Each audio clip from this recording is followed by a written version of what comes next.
Stasiun Meteorologi Mopah Merauke mengeluarkan peringatan dini gelombang tinggi dan angin kencang di wilayah Merauke serta Papua Selatan.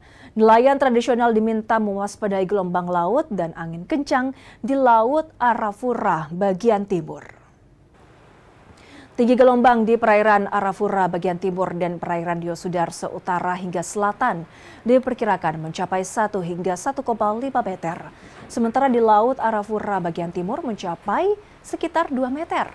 Kecepatan angin di wilayah pesisir berkisar 15 hingga 25 knot yang dapat mempengaruhi kondisi perairan dan berdampak hingga ke wilayah daratan.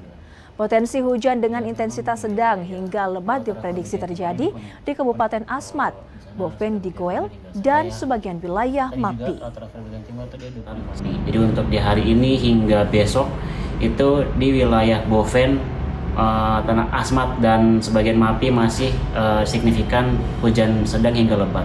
Untuk wilayah Merauke per hari ini hingga sepekan ke depan mungkin cenderung aman dari cerah berawan hingga hujan lokal seperti itu.